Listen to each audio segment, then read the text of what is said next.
What is up, guys? In this video, we're going to be going over 5 tricep exercises that really blew up my triceps and added some inches to my arms over the years. So let's get on into it.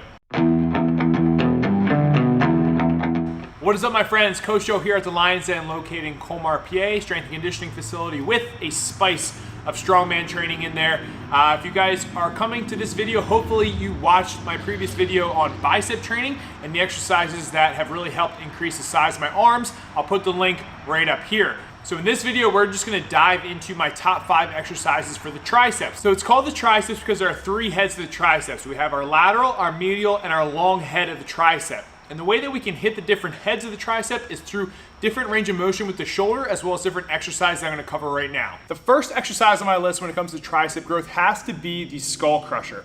And typically when I do this exercise, I like to use the easy curl bar just because it takes a little bit of pressure off of my wrist personally. And when doing this exercise, when I'm bringing the bar down, I like to go past my head and almost a little bit behind my head, which just allows for more range of motion in the movement coming from the shoulders. And more range of movement, we're gonna hit the long head of the tricep just a little bit more. And as I bring it back up, I don't lock it out all the way, and I almost have my elbows bent slightly.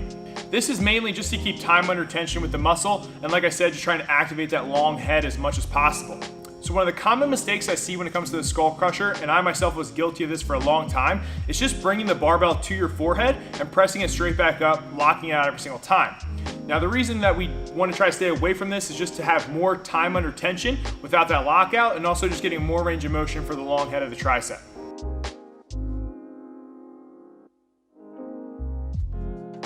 So the next movement on my list has to be the JM press, which we all know is named after James Madison, one of the most jacked pioneers in the world.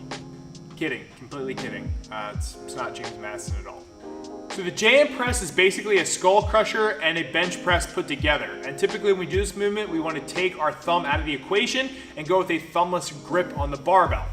So the main difference between the JM press and the bench press has to do with bar path. Typically when we do the JM press, we're coming down right on our throat, okay? So almost if you're gonna cut your head off with the barbell, that's the bar path you want with the JM press, which is gonna put a lot more tension on the triceps. I suggest having a spotter or some spotting arms just in case no one's around. You're not gonna be able to go as heavy, but you still want to err on the side of caution and keep yourself safe.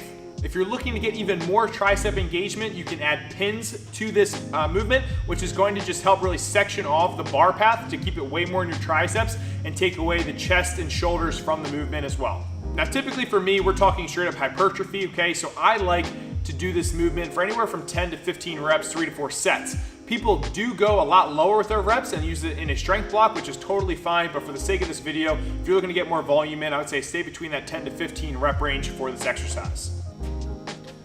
The third movement I have on my list for tricep growth has to be push downs with a rope. Now, I've talked about in my bicep video why I like the rope, and basically you can turn your wrist at different angles, which is gonna allow you to hit the tricep in different ways. Now, when we're doing these specifically, we wanna make sure that we almost hinge our butt back slightly, and when we're pulling the ropes, we want our shoulder to travel slightly past or parallel to our body, okay? We don't wanna cut that range of motion short, and especially when we're trying to hit that long head of the tricep, we wanna really try to push our shoulders back through the movement to get that long head activated as much as possible.